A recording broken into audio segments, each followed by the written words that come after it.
heureuse de vous retrouver pour cette nouvelle émission. Bonjour chez vous, c'est votre rendez-vous quotidien avec l'actualité qui vous concerne. Nous sommes au plus près de vous avec nos partenaires de la presse quotidienne régionale, des télévisions locales et des radios. Nous sommes ensemble pendant 1h30 et au menu du jour, une semaine après le début de l'examen de la réforme des retraites à l'Assemblée nationale, les députés en sont toujours à l'article 1er du texte. Hier, ils ont néanmoins adopté un amendement fixant symboliquement un objectif de garantie d'un niveau de vie satisfaisant et digne aux retraités. On va parler de ce texte et de son examen avec le sénateur La République En Marche du Val d'Oise, Alain Richard. Il est avec nous. Dans une demi-heure, l'invité politique, c'est Éric Coquerel, le député La France Insoumise de Seine-Saint-Denis, interview en partenariat avec la presse quotidienne régionale, représenté ce matin par Fabrice Vesser-Redon du groupe EBRA. Et puis nous poursuivons notre tour de France des municipales. Cette semaine, nous irons du côté de la Normandie. Nous serons notamment au Havre, où Édouard Philippe est candidat. Et puis on ira à Rouen, où les conséquences de l'incendie de l'usine Lubrizol s'invitent dans la campagne. Et puis enfin, dans le club des municipales, nous allons parler des programmes, de ceux de Rachida Dati et d'Agnès Buzyn. D'abord, ils ont été dévoilés hier dans la presse. Et puis de ceux de vos candidats. Arrivez-vous à les distinguer ou va-t-on vers une uniformisation de plus en plus grande des programmes des candidats? On va en débattre. Mais avant cela, voici les autres informations de ce lundi 24 février. L'inquiétude grandit en Europe sur les conséquences du coronavirus. 3 morts en Italie et 149 contaminations. En France, pas de nouveaux cas déclarés, pas d'épidémie, mais la France s'y prépare. C'est ce qu'a déclaré Olivier Véran, le ministre de la Santé. Après Emmanuel Macron, samedi, c'est au tour d'Édouard Philippe de parcourir aujourd'hui les allées du Salon de l'Agriculture. Il échangera avec les représentants des organisations agricoles ainsi qu'avec les pêcheurs inquiets des conséquences du Brexit sur leur profession. Et puis c'est l'heure du procès pour François et Pénélope Fillon. Elle est soupçonnée d'emploi fictif comme assistante parlementaire. François Fillon, son épouse, et Marc Joulot, son ancien suppléant, doivent comparaître jusqu'au 11 mars.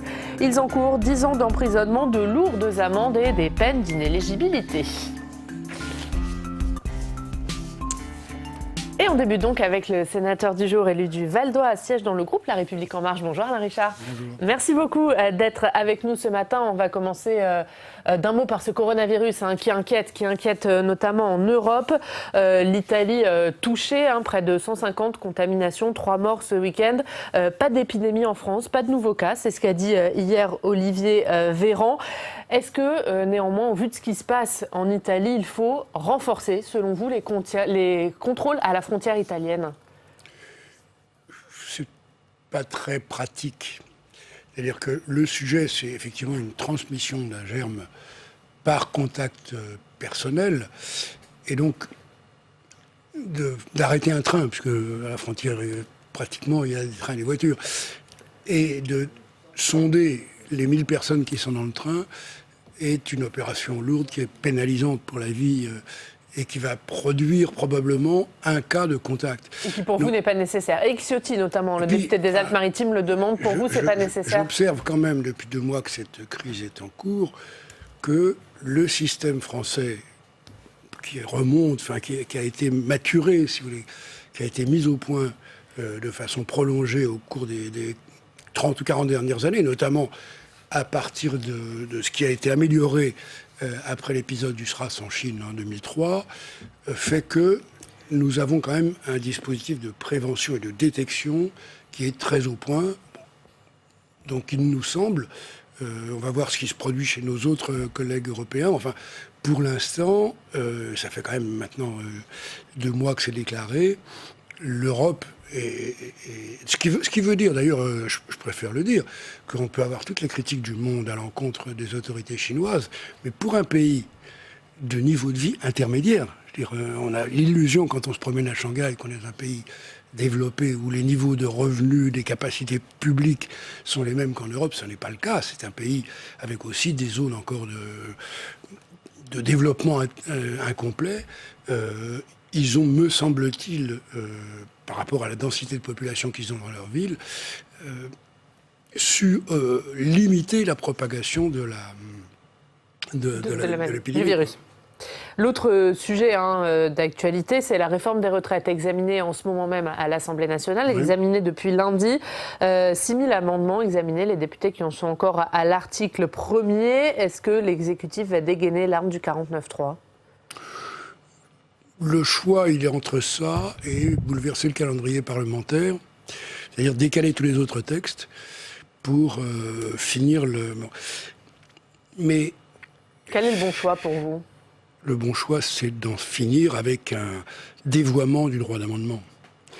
Nous devons être le seul Parlement de pays développés dans lequel on peut se livrer à cette dérision, qui est de faire des amendements qui sont de pure fiction, où on modifie, sans même s'interroger sur le sens que ça a, deux virgules d'un texte, de manière à pouvoir multiplier les amendements, les tours de parole pour dire exactement la même chose et ne rien apporter à la discussion du texte. Donc nous avons, ça fait moi un moment que je le remarque et que je le déplore, une faille dans notre système parlementaire qui, dans l'ensemble, pour moi, est honorable, mais c'est que lorsque des gens qui dévoient leur fonction leur fonction de législateur décident d'emboliser le système avec des amendements qui n'ont aucun sens. Et ils l'assument. Ils disent, c'est un combat, donc on peut faire n'importe quoi.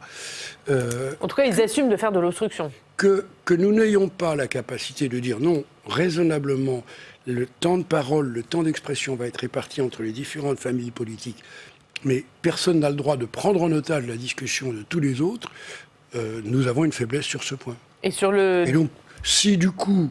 l'utilisation de la ressource constitutionnelle qui existe, qui est de dire, bon, écoutez, est-ce qu'il y a à la fin une majorité pour voter ce texte et on le constate par l'absence de motion de censure, ça n'est pas du tout inconcevable. J'ajoute d'ailleurs... Donc vous n'êtes pas opposé à ce que l'exécutif utilise le 49.3 ? Pas du tout. Je vous rappelle d'ailleurs que quand on utilise le 49.3, en général, on l'utilise de façon jumelée avec un autre article de la Constitution qui permet de sélectionner des amendements.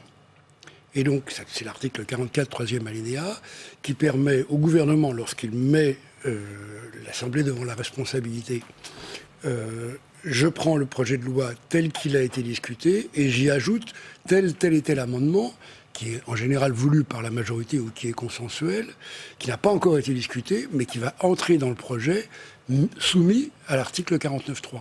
Donc, on peut de cette façon conclure de façon convenable la discussion en ayant pris en compte les souhaits d'une majorité effective de parlementaires et en arrêtant l'obstruction.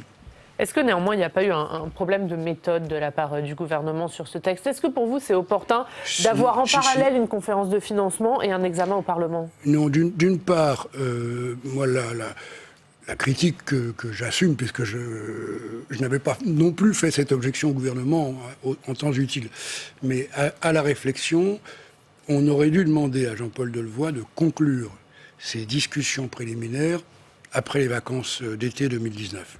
On aurait dû lui dire, écoute Jean-Paul, il faut que tu amènes une copie le 1er octobre. De manière que on ait les points tangents, notamment le point de l'équilibre financier, au moment de l'entrée dans le nouveau régime, suffisamment mûr, suffisamment complet, pour que la discussion parlementaire puisse commencer il y a 3 mois. Donc il y avait eu un problème de méthode. Oui. Moi, je confesse et je pense que certains de mes amis au gouvernement, avec un peu de recul, l'admettraient. Et c'est un problème que le Parlement examine un texte dont il ne connaît pas le financement ? Alors avec, de surcroît, vous en avez sans doute déjà parlé à l'antenne, ce côté anecdotique un peu irritant de l'histoire de la verrière de l'Assemblée. C'est-à-dire que comme la verrière de l'Assemblée est assez dégradée, qu'il commence à arriver de l'eau dans l'hémicycle, donc on a retardé la réparation, mais que cette fois-ci il faut la faire, nous ne pouvons pas siéger en juillet. Donc en conséquence, la session s'arrête le 30 juin. On a perdu 4 semaines, peut-être 5, parce qu'on aurait pu exceptionnellement commencer... Mais sur cette histoire de financement, ça vous pose un problème que des parlementaires examinent un texte dont ils ne connaissent pas le financement ?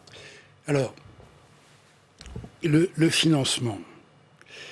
Vous vous rendez bien compte que si on reprogramme complètement l'ensemble du système de retraite, en fusionnant les 42 régimes, avec des contributions qui sont pour l'essentiel les cotisations d'employeurs et de salariés, ou les cotisations volontaires, les cotisations complètes des non-salariés, il y a une gamme de problèmes d'équilibre, notamment la variation démographique d'ici à 2050.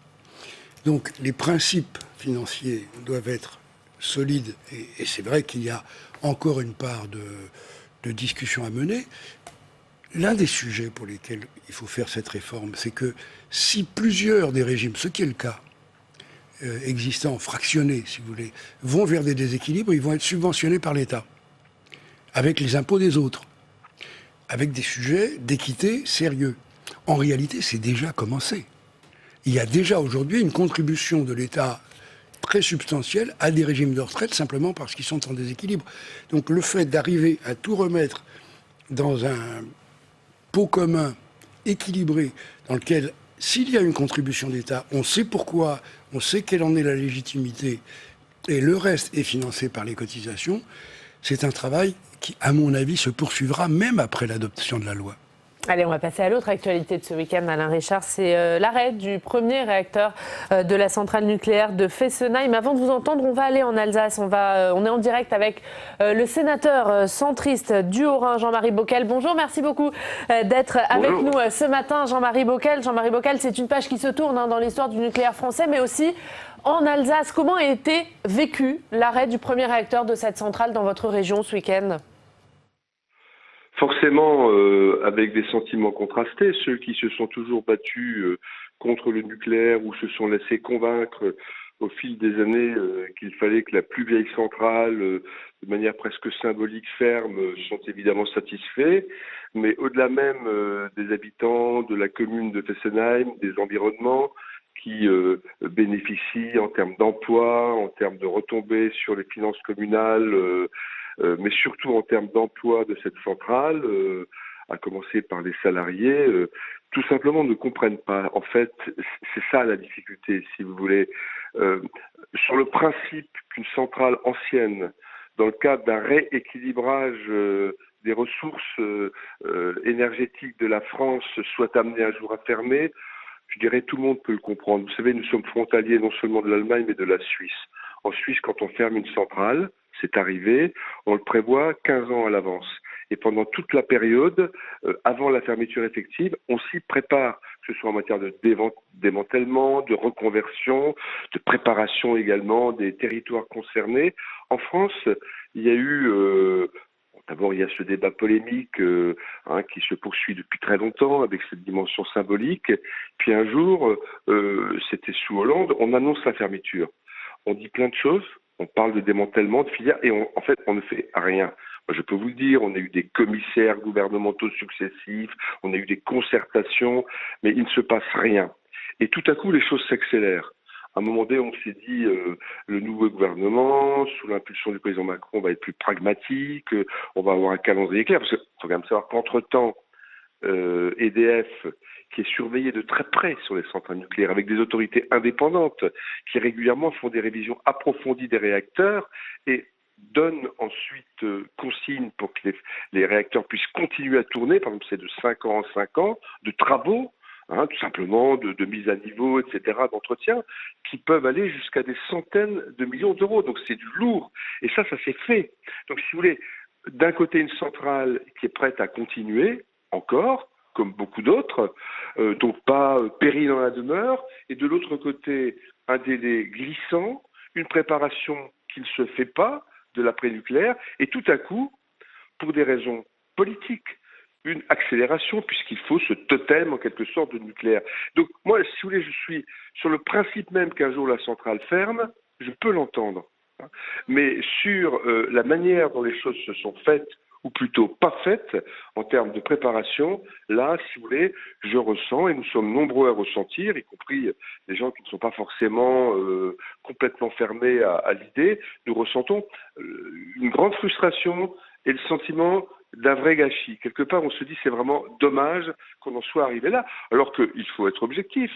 Les 2-3 dernières années, des efforts ont été faits. Par exemple, le ministre Lecornu, il faut le reconnaître, a fait un travail important de dialogue qui n'avait jamais été fait par le passé, qui a créé un esprit constructif, y compris à Fessenheim, mais c'était à l'époque où on pensait que ça avait été dit à plusieurs reprises, on ne fermerait pas tant que Flamanville ne démarrerait pas. Donc c'était dit, bon ben là on a encore le temps, voilà un gouvernement pragmatique, voilà enfin une méthode de travail qui se met en place, on n'est pas à 5 ans ou à 3 ans près, on le sait, et puis patatras, sur une décision là aussi politique, symbolique, il faut marquer le coup, etc., avec les nouveaux enjeux climat. Bon, il y aurait beaucoup à dire là-dessus, sur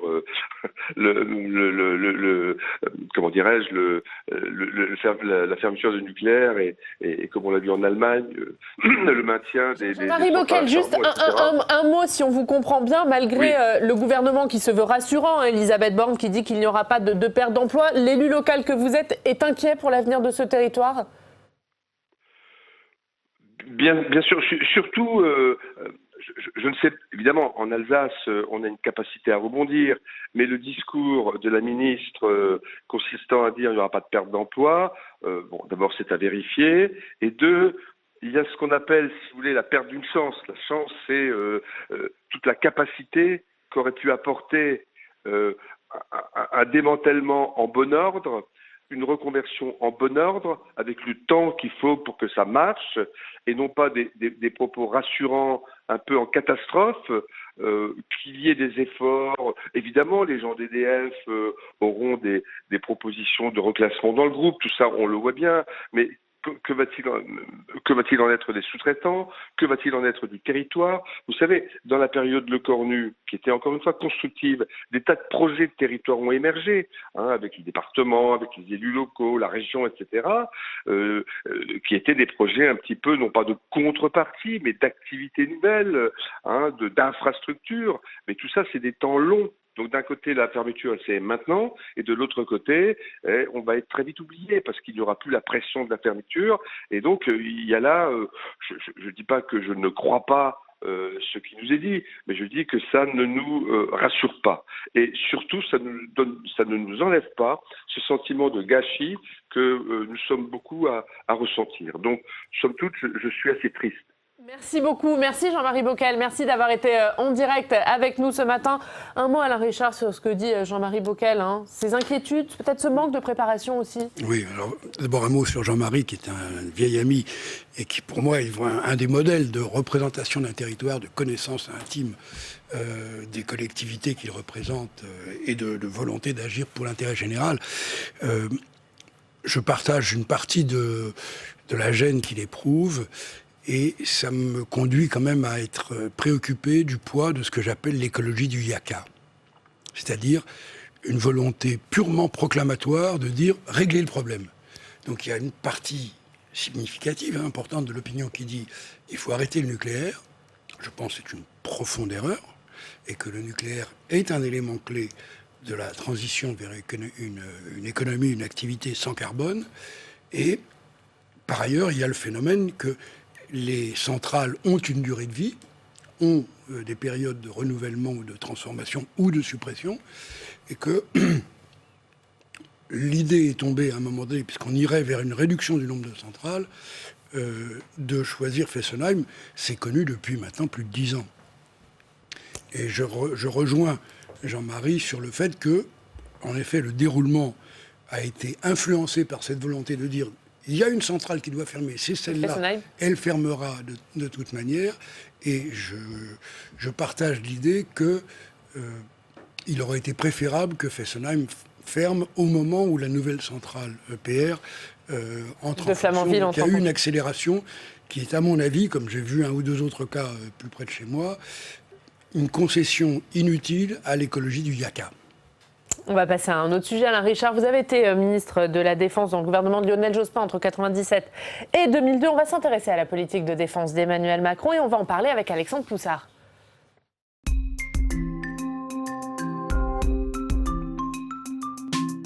Bonjour Alex. Bonjour Ariane, bonjour Alain Richard.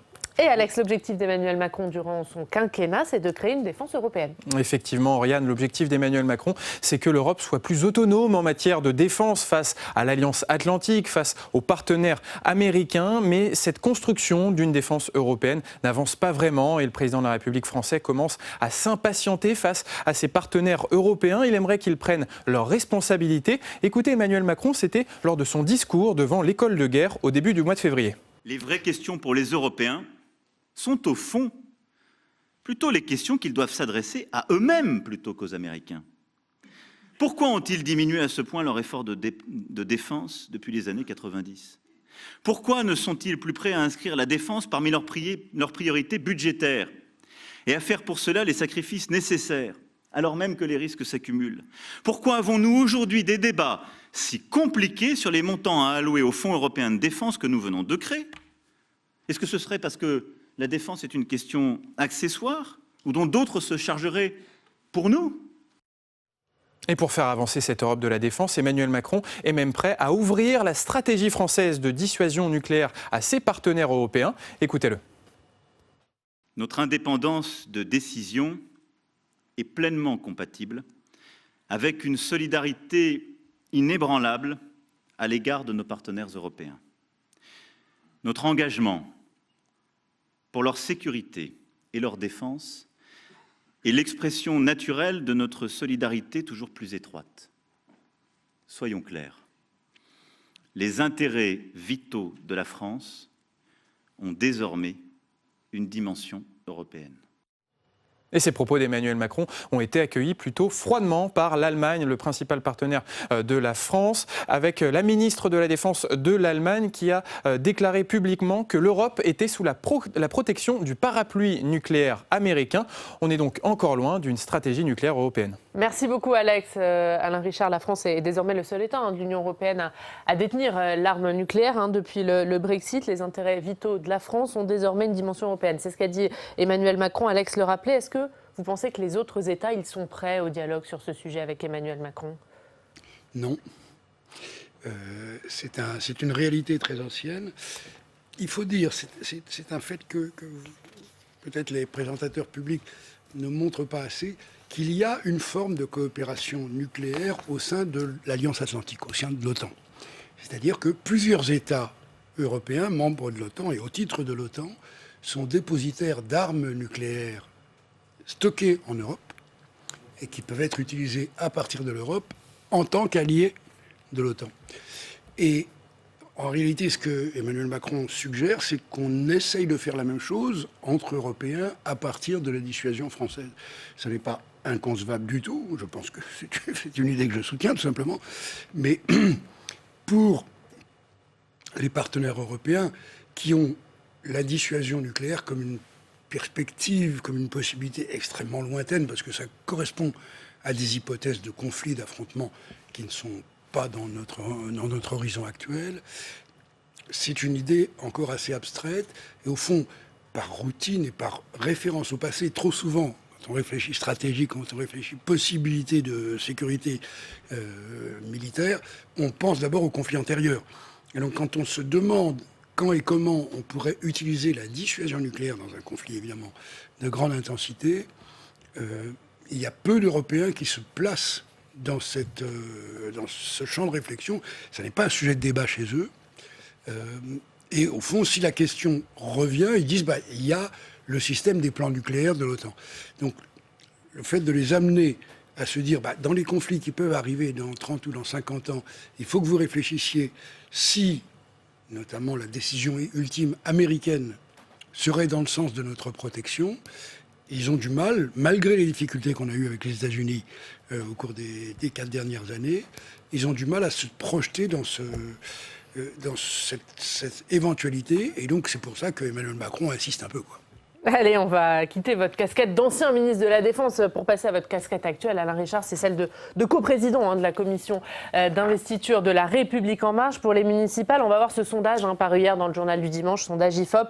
Agnès Buzyn qui est désormais à 19%, 4 points de plus que Benjamin Griveaux lors du dernier sondage. Elle creuse l'écart avec Cédric Villani. Est-ce que vous vous dites, on a fait une erreur de casting en choisissant Benjamin Griveaux ?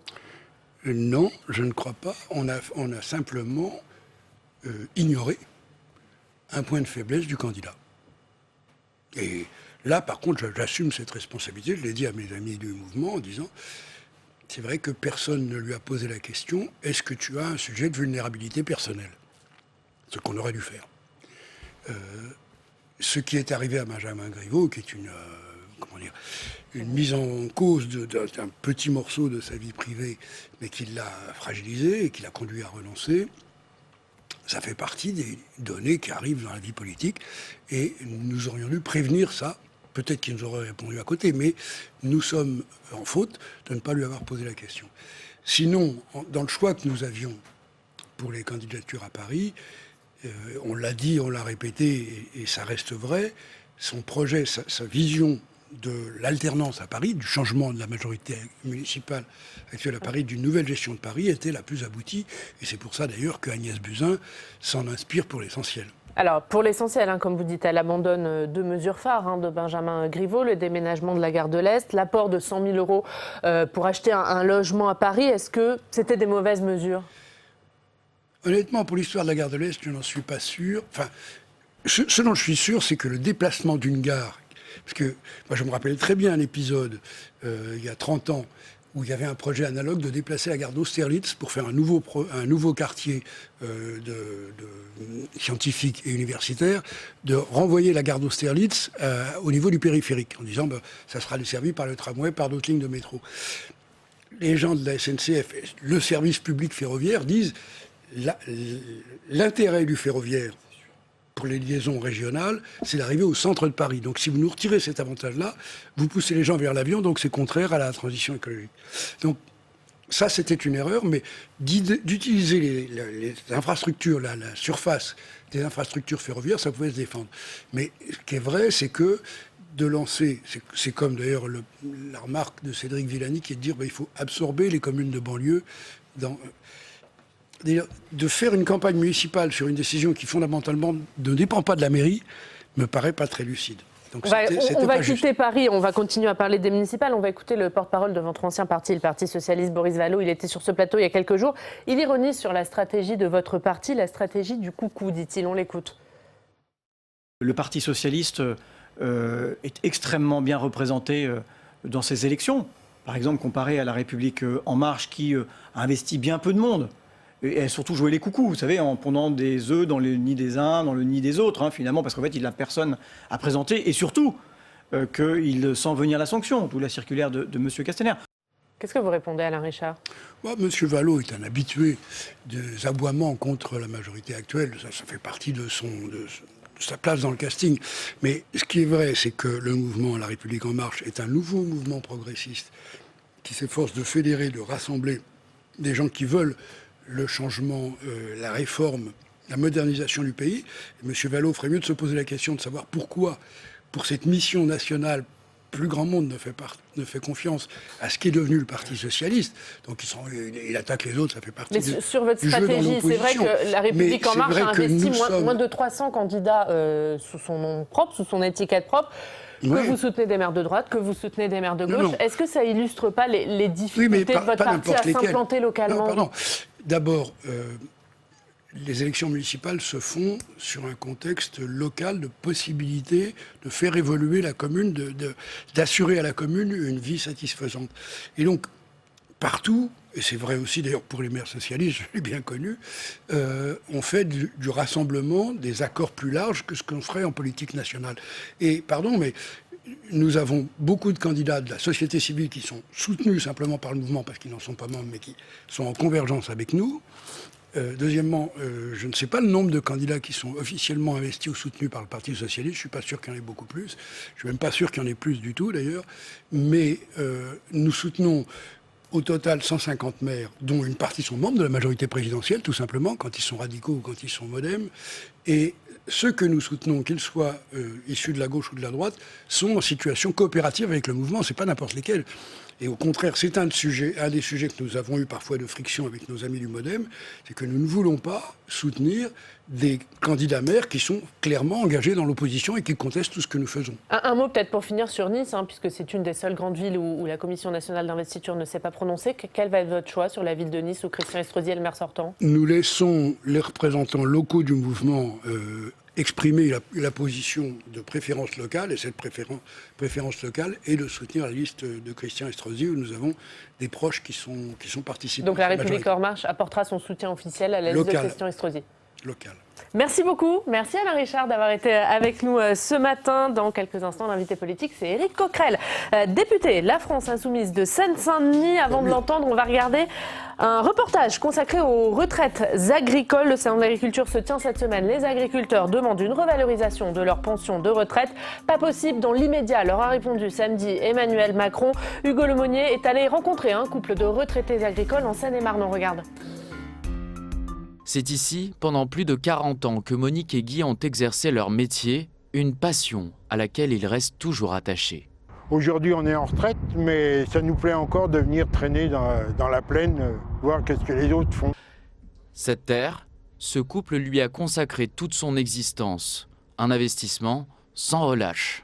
On n'a jamais compté nos heures, hein. On a toujours, quand il faisait beau à travailler, on y mettait le paquet, même le dimanche. Et malgré une vie d'effort, le couple ne touche qu'une toute petite retraite, un peu plus de 1 450 € à deux, en dessous du seuil de pauvreté.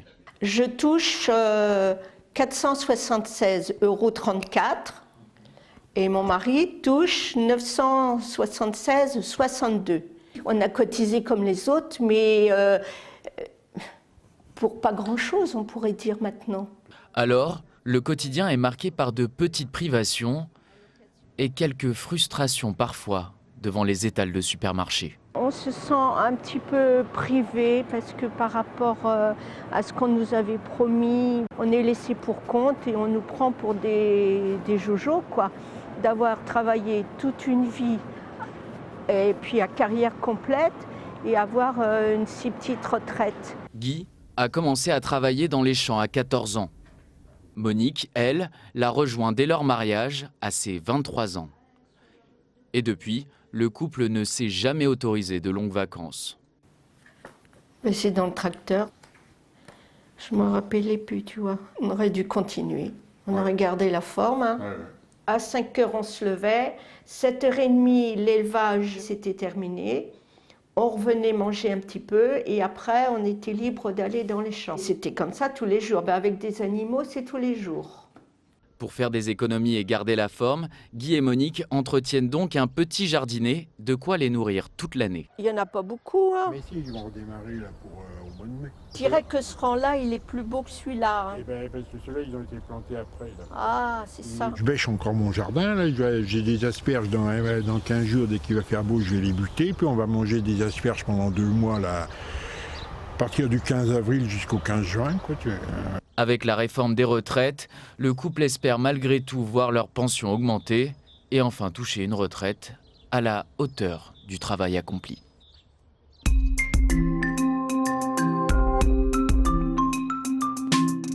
Et l'invité politique ce matin, c'est Éric Coquerel. Bonjour. Bonjour. Merci beaucoup d'être avec nous. Député La France Insoumise de Seine-Saint-Denis, on est ensemble pendant 20 minutes pour une interview en partenariat avec la presse quotidienne régionale représentée par Fabrice Vesseredon du groupe EBRA. Bonjour Fabrice. Bonjour Yannick. Le groupe EBRA, les journaux régionaux de l'Est de la France. On commence avec le coronavirus. Éric Coquerel, l'inquiétude qui grandit en Europe après la découverte de nombreux cas en Italie. 3 morts ce week-end en Italie. Olivier Véran, le nouveau ministre de la Santé, qui s'était exprimé hier. Pas d'épidémie en France, pas de nouveaux cas. Mais la France se prépare. Est-ce que vous êtes rassuré, confiant sur la gestion que fait le gouvernement de ce sujet ? Écoutez, le gouvernement, enfin en tout cas les équipes médicales, ce qu'il reste heureusement quand même de l'hôpital public en France, qu'ils n'ont pas réussi à casser complètement, ce qui fait qu'on a quand même encore un État, on a quand même encore un service de santé publique, on a quand même des spécialistes, on a des équipements en chambre de confinement. Moi, j'ai pas suffisamment de connaissances, je dois le reconnaître, pour estimer si la situation est grave, inquiétante, etc. C'est-à-dire la placer à une échelle de Richter du risque médical. J'ai l'impression quand même qu'on essaye de faire en conservant des libertés, on essaye quand même de faire au mieux. Voilà, c'est un peu mon jugement sur ce qui est en train de se passer. Mais je suis inquiet comme tout concitoyen, je lis les journaux comme vous. Vous évoquez cette question de liberté. Est-ce qu'il faut commencer avec notamment l'arrivée de ce virus mortel en Italie? Est-ce qu'il faut commencer à imaginer de limiter cette liberté de circulation, limiter les vols notamment, même en interne? Écoutez, si à un moment donné c'est nécessaire, il faudra peut-être y venir. En l'occurrence, c'est pas limiter les libertés, c'est de prendre des précautions. Et je vous assure que dans ces cas-là, chacun le comprend. Mais Marine Le Pen, hier, disait, elle était invitée de nos confrères au grand jury, elle disait qu'il aurait fallu interdire les vols vers la Chine. Est-ce que vous êtes d'accord avec ça ? Manifestement, vu ce qui se passe en France, on a à peu près bien agi. Moi, j'en sais rien. Marine Le Pen, c'est une spécialiste de tout, surtout pour dire qu'il aurait mieux fallu faire, et surtout pour limiter toujours, ou du moins d'indiquer toujours un danger qui vient de l'extérieur. Moi, ce que je sais en Italie, comme vous, je l'ai lu, je vais pas jouer au spécialiste, tant mieux si Marine Le Pen l'est, mais ce que je sais de l'Italie, c'est que ce qui est inquiétant, c'est qu'il y a peut-être des cas qui n'ont aucun rapport épistémologique avec ce qui se passe en Chine, c'est-à-dire avec d'où vient la souche. Alors, moi, j'ai plutôt deux réflexions globales par rapport à ça. C'est que, d'abord, il faudra voir si toute cette question ne vient pas de manipulation génétique dans l'agroalimentaire, de transfert de maladies entre des animaux et des hommes. On l'a déjà vécu. Ça, c'est une première réflexion que je peux faire.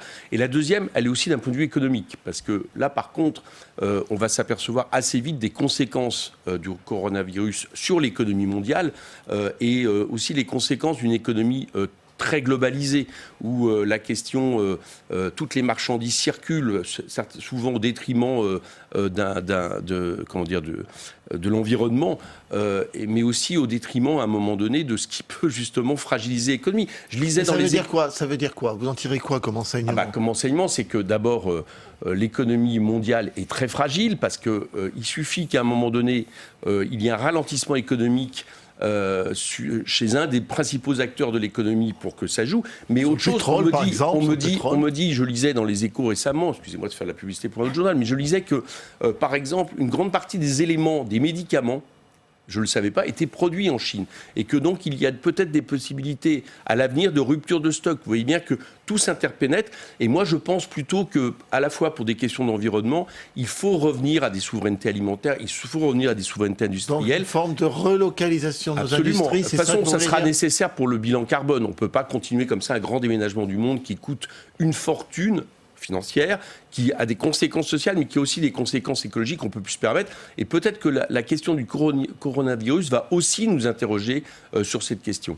Allez, on va passer à l'autre actualité, c'est la réforme des retraites, examinée à l'Assemblée nationale. Réforme examinée depuis lundi, vous en êtes encore, vous les députés, à l'article 1er du texte. 6 000 amendements ont été examinés. Est-ce qu'au final, vous ne poussez pas le gouvernement à utiliser le 49.3 ? Non, écoutez, il ne faut pas rejeter la faute sur les autres. Voilà. Si le gouvernement imagine utiliser le 49.3, c'est sa seule responsabilité, et nous ne le voulons pas. Nous le disons très clairement. Nous n'avons aucun intérêt à ça, pour une bonne raison. C'est que s'il utilise le 49.3, alors certes, on pourra dénoncer le gouvernement, et on le fera, montrant une fois de plus son caractère autoritaire, mais du coup, la loi passera en première lecture à l'Assemblée. Et nous ne voulons pas que cette loi passe en première lecture à l'Assemblée de façon expéditive. Toute la question, elle vient de là. Bon, donc ne rejetons pas les responsabilités. Vous savez, le 49.3, en général, quand il est utilisé, c'est quand vous avez un problème avec votre majorité. Manifestement, ce gouvernement, on entend des bruits un peu de gens qui ne sont pas d'accord, mais pour l'instant, ils suivent comme des moutons en général. Donc, ce n'est pas ça leur problème. Donc, si leur problème, c'est uniquement de nous forcer, nous l'opposition ou les oppositions, à passer dans le calendrier qu'ils avaient défini, dont il faut se rendre compte qu'il est un calendrier inimaginable. D'accord ? C'est uniquement un calendrier politicien pour voter tout avant les municipales en 2 semaines. Il comptait nous faire passer une des lois les plus importantes de la Ve République qui casse le système des retraites. Ce que vous êtes en train de dire, Coquerel, c'est que de toute façon, cette loi va passer. Non. Soit par le calendrier, non mais in fine, je vous dis, soit parce que ça prendra le temps que ça prendra, soit parce que le 49.3 passera par là. Ce que j'espère, c'est que nous puissions avoir un débat normal à l'Assemblée nationale, avec un nombre de semaines normal par rapport à ce type de loi. Donc si on calcule 6 000 amendements par semaine, ça fait 7 semaines environ d'examen. Vous dites il faut siéger pendant 7 semaines. Moi je sais que la privatisation de TF1 avait duré 2 mois. Voilà, il y a eu des débats. Ouais. Je pense que ne pas avoir le regard fixé sur à tout prix passer avant les municipales tellement En Marche en réalité a peur d'une sanction terrible, et ils ont bien raison, c'est quelque chose de pas raisonnable. Et surtout, je vais vous donner une autre butée par exemple qui serait raisonnable. C'est qu'on sait qu'il y a la conférence de financement qui aura lieu qui va donner ses conclusions la semaine du 6 avril. Est-ce que vous pensez normal qu'on vote une loi sans avoir connaissance d'un des éléments qui va nourrir cette loi? Bien sûr que non, y compris pour les syndicats. Donc si on était raisonnable, vu qu'il y a 2 semaines d'interruption pour les municipales, le gouvernement pourrait se dire, bon bah, on va arrêter d'essayer de faire passer ça de manière expéditive, d'accord? On va placer le vote de cette loi après la conférence de financement, ce qui ferait un débat de 7-8 semaines, ça n'aurait rien de tragique, on aurait le temps de donner des arguments. Bon, la raison pour laquelle ils ne veulent pas, c'est que souvent ils sont très mal. Si vous suivez, comme nous ne lisons pas le bottin, mais que nous essayons de leur poser des questions, si vous suivez les débats à la Commission, à l'Assemblée, vous verrez qu'on a révélé beaucoup de lièvres dans cette loi, beaucoup de lièvres. Donc il faut que ce gouvernement arrête de penser que son calendrier est celui d'une start-up nation, Pourquoi ils sont très mal où il pour doit vous passer en 2 semaines une loi qui mériterait au moins 2 mois de débat. Juste sur ce que vous venez de dire, pourquoi ils sont très mal? Parce que la loi est mal préparée ou parce que les députés ne sont pas forcément à l'aise avec tout ce qu'il y a dans cette loi? Ils sont très mal pour 2 raisons. 1, parce que cette loi, au fur et à mesure des débats, se révèle une loi de casse sociale sans précédent. Pour moi, c'est une régression civilisationnelle, puisqu'il s'agit de faire partir les Français à la retraite toujours plus tard, sans même qu'ils sachent à quel âge ils pourront partir en commençant leur carrière, et puis parce que c'est la baisse des pensions généralisées, des cadeaux aux retraites par capitalisation. Ça, c'est le cadre, j'allais dire, c'est le côté critique. Mais en plus de ça, elle est mal fichue. C'est-à-dire qu'ils ont fait un système qu'ils vont nourrir ensuite par ordonnance, c'est-à-dire pas par l'Assemblée nationale, qui crée des trous financiers. Cette loi qui était censée réagir par rapport à un éventuel, qui durait en l'occurrence quelques années, mais un éventuel déficit au niveau du système de retraite, il commence par en créer 3,5 milliards d'euros par an, par exemple, sur cette histoire de palier, de passer de palier de 8 à 3, c'est-à-dire au-dessus de 10 000 euros de salaire, de faire en sorte que les cotisations soient ramenées à 2,8%. Maintenant, ils l'admettent, ça coûtera 3,5 milliards d'euros par an. L'État employeur, qui jusqu'à maintenant cotise à hauteur de 72% pour les fonctionnaires, ramené à 17%, ils le disent eux-mêmes, c'est 42 milliards d'euros par an, et on ne sait même pas dans la loi comment ils vont faire face à ça. Donc, au fur et à mesure qu'on avance, on voit que cette loi, elle est mal fichue, mal organisée, en plus d'être une véritable, atteinte au patrimoine social français. Donc pour ces raisons, nous, on pense toujours qu'ils doivent la retirer, d'accord, ou alors faire un référendum, puisqu'ils ont l'air sûrs de l'opinion publique. Ça, c'est la première question qui est posée. Et en tout état de cause, ils ne peuvent pas penser la passer de manière expéditive. Il faut arrêter avec ça. Vous, est-ce que vous êtes prêt à retirer certains de vos amendements pour que ça aille plus vite ou pas du tout? Mais nous, il n'y a pas tant... Écoutez, hier, la journée était assez symbolique. Je dis ça parce que j'entends les médias qui disent bon, France Insoumise est irresponsable. Nous, hier, on a défendu 40 amendements. 40 amendements à la journée. Les députés d'En Marche ont fait au moins le double d'interventions pour dire... Pour ce qu'on appelle nos interventions ouin-ouin, c'est-à-dire ils se plaignent sans arrêt, l'opposition c'est pas bien, ils veulent débattre, ils veulent poser des questions, on leur répond pas mais qu'importe, etc. Ils en ont au moins fait le double. Donc déjà qu'ils arrêtent ça, vous verrez, tout s'accélérera. Donc nous, on ne retirera pas des amendements parce qu'en tout et pour tout, ce qu'il faut bien comprendre, c'est qu'on a posé un certain nombre d'amendements multipliés par 17 députés. C'est une technique pour faire en sorte que nous puissions intervenir quand nous le souhaitons. Mais en réalité, si on regarde le compte, ça fait à peu près 1300 amendements qui vont être défendus au cours de cette loi. Qu'on ne me dise pas que c'est trop. Enfin, d'où ça vient? Pour la loi de privatisation de Gaz de France, si je me souviens pas, il y en a eu 136 000.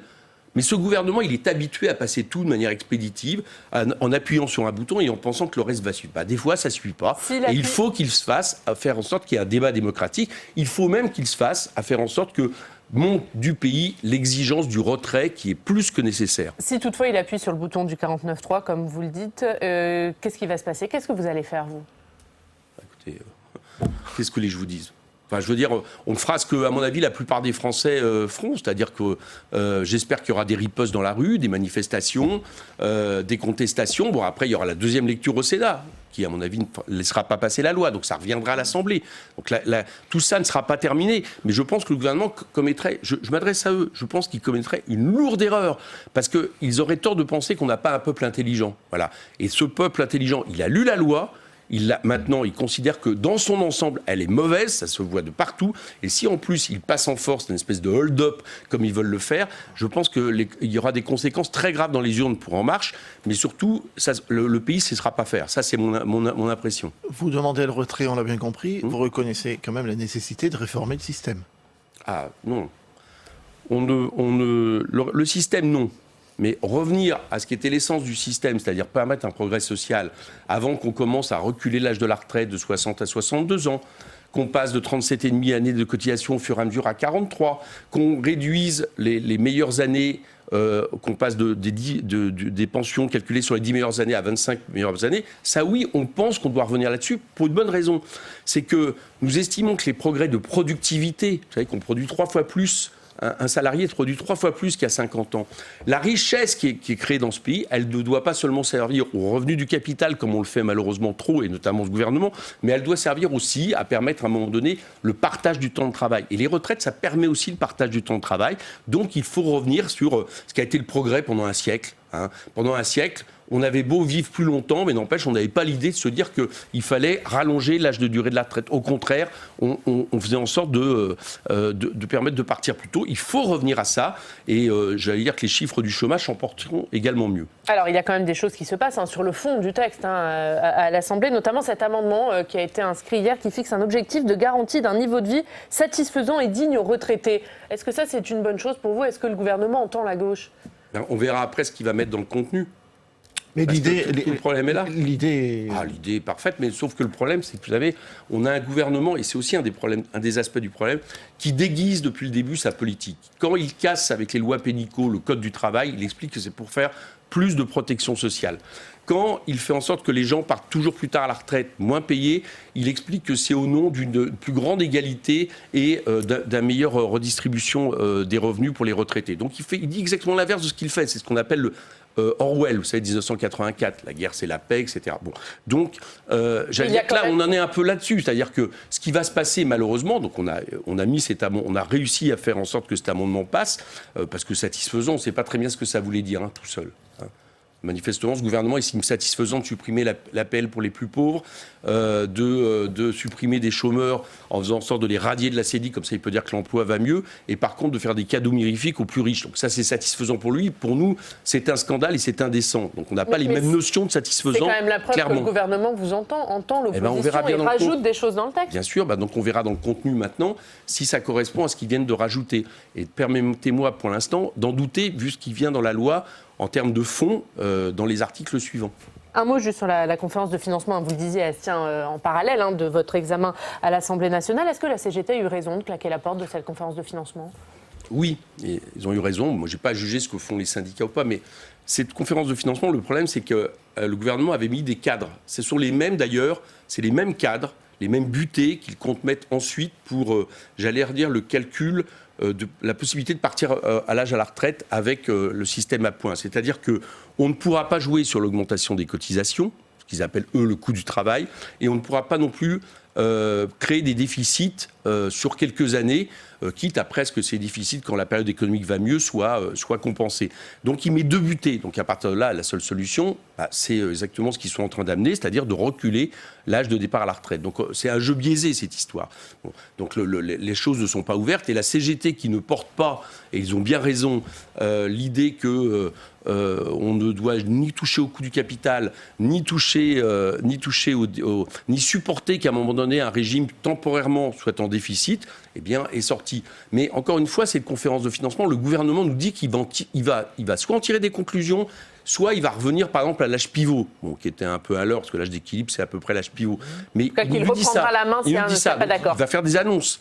Et encore une fois, moi je vous dis, on ne peut pas voter cette loi avant que les annonces aient été faites. Ça, c'est une proposition que je fais ce matin à ce gouvernement. On ne peut pas voter cette loi avant que les annonces soient faites. Eric Coquerel, le fait qu'il y ait eu une brèche dans l'intersyndical, dans le front syndical, notamment entre l'UNSA et Force ouvrière, etc., pour vous, c'est un problème? C'est jamais bon que les syndicats se divisent, bien sûr. Alors, relativisons, c'est-à-dire que en réalité la division s'est pas faite entre dans un ensemble de syndicats en grève mobilisés. La CFDT l'était par les cheminots, ils continuent à l'être d'ailleurs, enfin en tout cas ils sont dans le mouvement même si ça a changé de nature, mais c'est vrai que c'est pas M. Berger qui mettait des troupes dans la rue, qui mettait en grève des salariés. Donc il y a un peu un jeu de dupes là-dedans. Parce que je sais, vous avez raison de dire qu'il vaudrait mieux un front syndical uni. D'ailleurs, j'observe, j'entends M. Berger qui commence quand même à dire que la coupe est peut-être un peu pleine dans ce qu'on est en train de lui représenter. J'ai entendu refaire des critiques il n'y a pas longtemps, donc on verra bien ce qui se passe par rapport à ça. Mais aujourd'hui, ce qu'il faut dire, c'est que l'intersyndicale, elle est majoritaire. Elle représente des syndicats majoritaires dans le privé et dans le public. CGC, CGT, FO, Solidaire, FSU, c'est majoritaire. Donc ça aussi, le gouvernement, le moins qu'on puisse dire, passe en force face à une majorité. Allez, un mot sur un autre sujet. C'est Jean-Michel Blanquer qui a fait hier le bilan de 2 mesures phares de la stratégie de lutte contre la pauvreté. Les petits déjeuners gratuits à l'école et la cantine à 1 €. Il va étendre ces dispositifs. Est-ce que vous vous félicitez de ces mesures ? Écoutez, je pourrais m'en féliciter si tout ça s'adossait à une politique qui ne crée pas la pauvreté. Voilà. Or, l'an dernier, il y a eu 400 000 personnes en France de plus en dessous du seuil de pauvreté, pendant qu'on distribuait 400 millions d'euros de plus aux 60 000 personnes les plus riches. Voilà la politique de ce gouvernement. Donc ça, si vous voulez, après, on peut me dire ce qu'on veut, mais quand on baisse les APL, quand on fait une réforme du chômage qui fait en sorte que des gens, ce qu'on appelait les permittents, qui travaillaient quelques heures, sont sortis des chiffres du chômage et donc aussi des indemnités, créant des travailleurs pauvres. Après, je veux dire, ce genre de mesures, je trouve qu'il y a un peu une indécence, voilà. Refaisons une vraie politique de partage des richesses, de justice sociale, considérant qu'il faut arrêter de donner toujours aux mêmes, aux plus riches, au détriment des plus pauvres. Et puis après, on pourra examiner ce genre d'études. Surtout qu'en même temps, on donne moins. Le gouvernement a fait en sorte que cette politique donne moins aux associations qui, elles, depuis des années, se battent justement sur le front de la pauvreté. Autre sujet qui revient sur le front de l'actualité, c'est la question communautariste. Emmanuel Macron va présenter une série de mesures. La semaine dernière, il s'est exprimé, depuis l'Alsace d'ailleurs, à propos de ce qu'il appelle les séparatistes, communautaristes. Vous pensez que les mesures qui sont présentées, notamment la suppression, en tout cas le remplacement des ELCO, l'enseignement des langues étrangères d'origine dans les écoles, sont une bonne chose ? Je me permettrais de dire que c'est assez curieux d'avoir cette déclaration depuis l'Alsace, oui, d'accord, où, comme vous le savez, nous contestons le fait qu'il y ait une atteinte à la laïcité avec un concordat qui fait qu'il n'y a pas de séparation entre l'Église et l'État. Mais c'est l'histoire. Je vais mettre ça de côté. C'est l'histoire. Non, oui, enfin l'histoire, c'est ça, à la Brando. Mais je vais revenir sur le début de ce que vous m'avez dit. Ça revient d'actualité. Mais comment ça se fait que ça revient d'actualité ? Ça vient d'actualité comme ça tombe comme ça ? Ou c'est le chef de l'État qui met ça d'actualité ? Ouais. Moi, je vais vous dire, je suis député en Seine-Saint-Denis. Je suis député en Seine-Saint-Denis, j'y viens. Ouais. Franchement, je vais vous dire une chose. Depuis que je suis député, je ne vois pas comme ça une montée. Alors, en plus, on utilise un terme encore plus fort. De séparatisme qui laisserait penser qu'en réalité, vous avez des quartiers entiers où des communautés entendent faire en sorte, parce que c'est ça le communautarisme, entendent faire en sorte que leur loi soit supérieure à celle de l'État. Moi, je ne vois pas ça en Seine-Saint-Denis. Je ne vois pas. Non, c'est des phénomènes marginaux. Il y a quelques jours, la semaine dernière, l'un de vos collègues parlementaires, plutôt de droite, M. Lagarde, est accusé de copiner avec ces communautaristes. Les accusations musculaires. Moi, je vous dis ce que je vois. C'est injuste. Non, vous avez 2 sujets différents. Il y a toujours eu des communautés dans ce pays. D'accord ? Toujours eu des communautés. Okay ? Et c'est pas seulement une religion qui développe des communautés, c'est-à-dire des gens qui, parce qu'ils ont la même religion, à un moment donné, se retrouvent plus souvent entre eux, etc. Ça a toujours existé. Que des gens aient des politiques clientélistes vis-à-vis des communautés, c'est une chose. Mais ce n'est pas le communautarisme. Le communautarisme, c'est quand vous avez un risque qui fait en sorte que des gens font en sorte que leurs règles, leurs lois religieuses ou autres soient supérieures à celles de l'État. Et je vous le dis très clairement.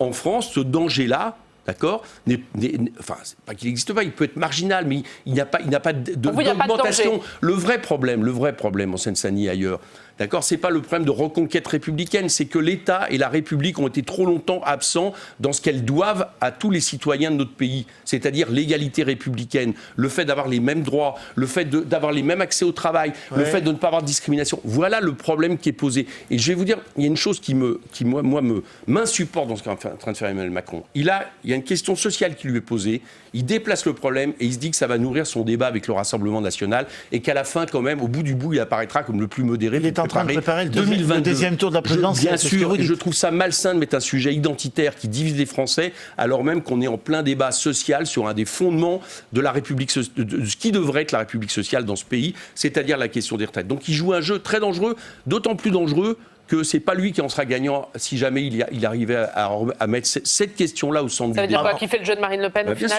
Bien sûr, il fait le jeu du Rassemblement national et de toutes les idées de division des Français, identitaires et autres, par rapport, encore une chose, à quelque chose qui est largement du niveau du fantasme. Largement du niveau du fantasme. Il y a les municipales avant. Très rapidement. Hein. Il y a les municipales avant. Oui, justement. Vous serez très peu présent, en fait, dans les municipales. France Insoumise ? Oui. Non, on soutient beaucoup de listes. On l'a assumé, on est un mouvement jeune.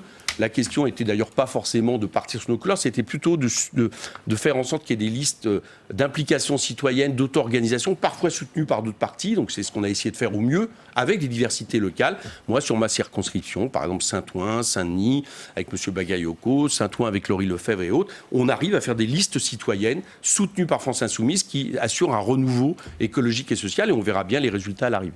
Et merci beaucoup. Merci Eric Coquerel d'avoir été avec nous ce matin. Demain, à votre place, ce sera Virginie Duby-Muller, la vice-présidente des Républicains. Merci Fabrice. On passe tout de suite au club des municipales. La Mutuelle nationale territoriale, la mutuelle des agents des services publics locaux, vous présente le club des territoires. NJ, acteur engagé dans la transition zéro carbone des régions, vous présente le club des territoires.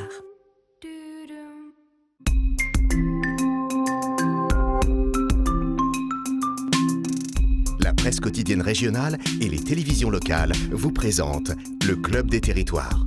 Le Club des territoires en partenariat avec la presse quotidienne régionale, les télévisions locales et les Indés radios. Aujourd'hui, nous parlerons dans ce Club des municipales du programme des candidats, ceux de Rachida Dati et d'Agnès Buzyn. D'abord, dévoilés hier dans la presse avec 2 axes de campagne identiques, sécurité et propreté. Et puisque ça nous amènera au deuxième débat de ce club, va-t-on vers une uniformisation de plus en plus importante des programmes de vos candidats? Arrivez-vous à les distinguer?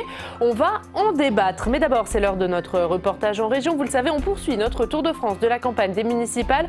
Cette semaine, direction la Normandie. Regardez le programme de ce qui vous attend avec Samia Dechir.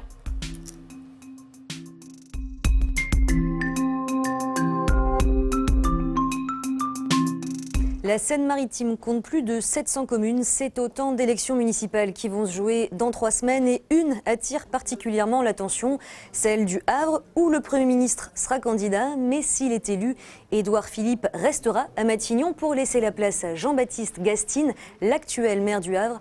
Alors réussira-t-il à conserver son fief normand malgré un contexte national difficile pour l'exécutif? On suivra cette étrange campagne à l'ombre du Premier ministre. À l'autre bout du département, la ville de Rouen, encore très marquée par l'incendie de l'usine Lubrizol. On verra comment cet accident industriel a replacé l'écologie au cœur de cette campagne des élections municipales. Là-bas, les écologistes sont en bonne voie dans la course et tous les programmes se verdissent. Et puis, à côté de Rouen, mais loin des projecteurs, la petite commune d'Amfreville, la Mivoie. On ira à la rencontre d'une habitante qui a monté sa liste citoyenne. Elle n'est rattachée à aucun parti politique, mais son engagement, lui, ne vient pas de nulle part. Il est né pendant la mobilisation des Gilets jaunes, très actifs dans la région. Et voilà pour le programme de notre Tour de France des municipales cette semaine. Les reportages à suivre tous les jours à 7h06 dans Bonjour chez vous. On va démarrer ce club. Bonjour messieurs, Arnaud Benedetti, Guillaume Doyen, Bruno Cotresse et rebonjour Alex Poussard. On va commencer par la campagne à Paris et ce match des programmes hier entre Rachida Dati et Agnès Buzyn. Elles ont chacune dévoilé leurs principales mesures dans la presse, 2 programmes mais avec 2 priorités identiques, sécurité et propreté. Les détails avec Sandra Cerquera. Dans un entretien au journal du dimanche ce week-end, Agnès Buzyn promet plus de sécurité et plus de propreté à Paris. Elle confirme comme son prédécesseur vouloir une police municipale équipée d'armes et le ramassage des déchets confiés au privé. Des thèmes qu'elle martèle sur le terrain à chaque déplacement pour tenter d'enclencher une dynamique positive. Je vais présenter mon projet aux Parisiennes et aux Parisiens et leur montrer que je suis capable de rassembler autour d'un projet qui s'intéresse à la vie des gens. Pour Cédric Villani, il est évident qu'Agnès Buzyn, la candidate En Marche, parle avant tout aux électeurs de droite. Moi, je vois un programme qui est axé sur sécurité et propreté, un programme qui, de toute évidence, parle à la droite. Rachida Dati aussi prône la tranquillité et la propreté pour la capitale, au même moment dans les colonnes du Parisien. Les candidates LR et En Marche se disputent les mêmes thèmes. Anne Hidalgo les renvoie dos à dos. Je constate qu'il y a dans leurs propositions quelque chose qui relève du conservatisme, voire du retour en arrière. Selon les derniers sondages, Anne Hidalgo arrive en tête avec 24% des intentions de vote au premier tour, suivi de Rachida Dati avec 22%, puis Agnès Buzyn arrive troisième avec 19%. Voilà, 2 programmes présentés hier par Agnès Buzyn et Rachida Dati et 2 priorités identiques, sécurité et propreté. Qu'est-ce que ça dit, Bruno Cotresse ? Elles essayent de jouer le match à peu près sur les 2 piliers pour incarner la fonction de maire. Ce qui est tout à fait curieux, c'est de les voir effectivement être presque en concurrence programmatique sur ces 2 piliers, donc la propreté et la sécurité. Agnès Buzyn n'a pratiquement pas parlé dans son interview du JDD de l'environnement. Elle ne fait que citer très rapidement en disant qu'il va falloir planter des arbres, etc. Donc il n'y a pas beaucoup... Établir une règle verte. Voilà. Donc c'est ça qui est tout à fait curieux, comme si Agnès Buzyn avait décidé de ne pas venir concurrencer Cédric Villani sur ces 2 thèmes, l'environnement et la démocratie. Et quand j'ai vu la proximité entre ces 2 programmes, entre l'affichage si similaire, je me disais, mais est-ce qu'au fond, le prochain maire de Paris, ça va être Rachida Buzyn, Agnès Dati Ça donnait une drôle d'impression. Oui, c'est le fameux blanc bonnet, bonnet blanc de Duclos lors de l'élection présidentielle de 69. Non, mais c'est vrai qu'on a le sentiment qu'il y a une bataille pour la conquête de l'électorat conservateur à Paris. Alors, on comprend bien que la question de la propreté et de la sécurité, ça met en exergue finalement un certain nombre de critiques qui sont faites au bilan de Madame Hidalgo. Le problème, c'est que, si vous voulez, autant on peut comprendre que Rachida Dati soit dans ce sillon-là, autant on peut se poser des questions en termes d'efficacité électorale pour Agnès Buzyn, parce que la vérité, c'est qu'il faut ensuite aller chercher des réserves de voix. Et les thèmes, comme l'a rappelé Bruno Cotresse, de l'environnement ou de la démocratie participative, sont des thèmes qui parlent inévitablement à une partie de l'électorat de centre-gauche et de gauche. Donc il ne faut jamais oublier qu'il y aura un second tour ensuite de cette élection. Et d'ailleurs, les 2 disent dans leur interview qu'elles ne peuvent pas gagner seules. Où sont leurs réserves de voix ? C'est évident. Alors, chez Agnès Buzyn, il y a des réserves de voix qui peuvent éventuellement et potentiellement se manifester du côté de Cédric Villani, mais on a vu que la réponse de Cédric Villani était assez cinglante quand même quant aux propos d'Agnès Buzyn. Il a lui-même relevé que ce programme ressemblait comme 2 gouttes d'eau à celui de Rachida Dati, donc il ne donne pas le sentiment pour l'instant de s'inscrire dans une dynamique. Alors, on est bien évidemment, je veux dire, dans une étape de la campagne, mais il ne donne pas l'impression pour l'instant de s'inscrire dans une dynamique de rassemblement avec Agnès Buzyn. Donc la question fondamentale pour Madame Buzyn, c'est en effet de savoir comment elle va pouvoir à un moment donné faire alliance dans le cadre d'un second tour. Et avec ce programme, elle semble un peu se cornériser. Oui. Allez-y, Bruno. Non, effectivement, je voulais juste rebondir. Effectivement, c'est la question du second tour qui est en toile de fond et qui, elle, va être absolument décisive, parce que les électeurs, ils intègrent quand même, quand ils votent pour le premier tour, ils ont déjà intégré pour qui ils vont voter au deuxième tour, et ils attendent les signes envoyés par les candidats en matière de regroupement au deuxième tour. Guillaume Doyen, est-ce qu'on peut imaginer une alliance entre Agnès Buzyn et Rachida Dati pour faire tomber Anne Hidalgo, ou c'est complètement utopiste ? On peut parfaitement l'imaginer. D'autant que là, Agnès Buzyn, ce qu'elle a fait en réalité, c'est qu'elle a laissé tomber les grands thèmes amenés par Griveaux. C'est plus les programmes des grands travaux de déplacement de gare, de Central Park et que sais-je encore. Elle est revenue à quelque chose d'assez simple. Elle est revenue sur une base de premier tour assez simple, de droite en réalité pour l'instant. Le second tour, est-ce que ce serait possible ? Pourquoi pas ? À Paris, finalement, tout est possible. Pour conquérir la capitale, il serait prêt, je pense, à ce genre d'alliance. D'autant que La République En Marche n'a pas un socle, avoue quand même qu'elle a un socle politique assez flou. Et donc, jouerait bien cette carte-là. Pourquoi pas ?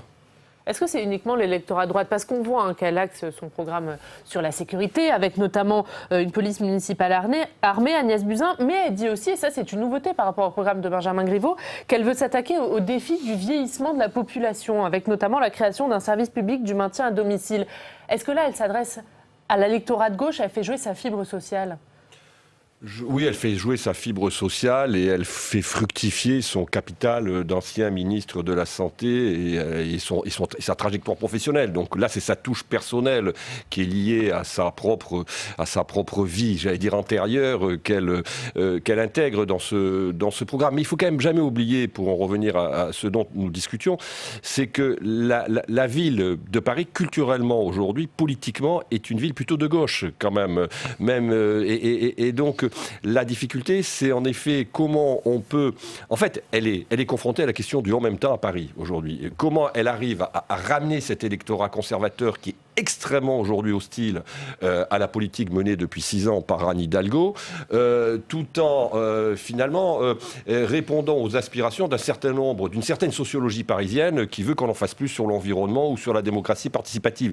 Et ce en même temps, à Paris, il est difficile en effet à mettre en œuvre, parce que là, on voit bien qu'il y a des choix qui peuvent apparaître comme irréconciliables. Et en l'occurrence, le pari, en tout cas, qu'elle fait du premier tour, c'est le pari d'aller draguer l'électorat conservateur, ce qu'avait fait d'ailleurs aussi Benjamin Griveaux d'une certaine manière. Est-ce que c'est un pari qui sera gagnant au soir du premier tour? Parce qu'il faut quand même qu'au soir du premier tour, elle soit suffisamment haute pour être en position de force, pour permettre à un moment donné un ralliement éventuellement de Cédric Villani ou d'autres forces politiques à sa candidature. Oui, elle a envoyé quelques signes quand même à l'électorat de gauche. Effectivement, il y a aussi une thématique dans son interview qui est qu'aucun nouveau projet ne serait développé sans qu'un conseil scientifique et citoyen ne soit consulté. Et on voit que ça, c'est du vocabulaire. Pour juger de la qualité écologique des projets. Voilà, ça va un peu dans la direction de la démocratie, on va dire pas participative, mais c'est très timoré, c'est très timide. Oui, elle parle plus de conseils scientifiques que de conseils citoyens. Voilà, que de conseils citoyens, oui, tout à fait. Et c'est vrai qu'elle essaye de capitaliser sur son image, on va dire entre guillemets sociale, mais il n'y a pas de proposition qui soit extrêmement précise. Et par ailleurs, dans la dimension sociale, il n'y a pas que la question des personnes âgées et de la dépendance. Il y aurait aussi plein d'autres thèmes qui pourraient parler à un électorat de gauche. Elle ne parle pas, par exemple, d'infrastructures culturelles, elle ne parle pas d'éducation. Ce que lui reproche d'ailleurs Cédric Villani, qu'il n'y ait pas un mot de culture et d'éducation dans son programme. Oui, tout à fait. Et justement que lui porte ces thèmes qu'elle ne porte pas. On parlait d'écologie, c'est vrai que c'est absent, en tout cas des deux grandes priorités affichées par Agnès Buzyn et par Rachida Dati. On voit que dans les métropoles, les écologistes ont le vent en poupe. Ils sont souvent soit en tête, soit second dans les intentions de vote. À Paris, pas du tout. David Béliard, dans le dernier sondage du Journal du Dimanche, est donné à 12%. Il est 4e. Comment on l'explique, ça ? Mais parce que Anne Hidalgo a préempté la thématique de l'écologie par une politique que l'on peut partager ou pas, qui est une politique de ce point de vue-là assez volontariste. Donc en l'occurrence, aujourd'hui, elle apparaît d'une certaine façon aux yeux d'une partie de l'électorat comme la meilleure écologiste qui soit sur la place de Paris. Alors il faut se méfier parce qu'on verra bien ce que ça va donner au soir du premier tour, mais indéniablement, elle a réussi à contenir à Paris la poussée écologiste qui apparaît dans d'autres grandes métropoles. Et ça, c'est vraisemblablement le bilan qu'elle peut, d'une certaine manière, mettre en avant, en l'occurrence, qui permet de contenir cette poussée écologiste. Oui, effectivement, je pense que c'est largement lié au fait qu'Anne Hidalgo a su aussi, pendant son mandat, développer, envoyer des signes à l'électorat qui est très sensible à la question d'une ville où il y a moins de voitures.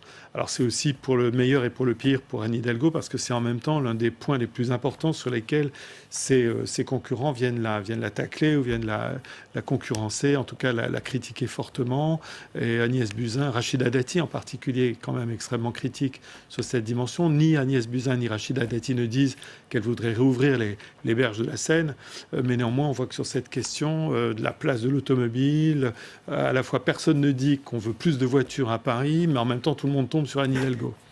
Allez, ces questions des similitudes entre le programme d'Agnès Buzyn et de Rachida Dati, ça nous amène à la deuxième partie de ce débat, la question de l'uniformisation des programmes. C'est le dossier de la Gazette des Communes cette semaine.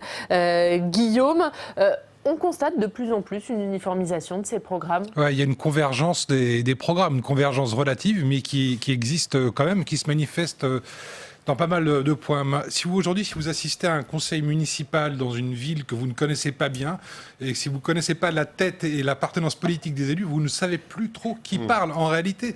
Parce que de sécurité parle très volontiers la gauche, qui était pourtant avant le domaine réservé de la droite.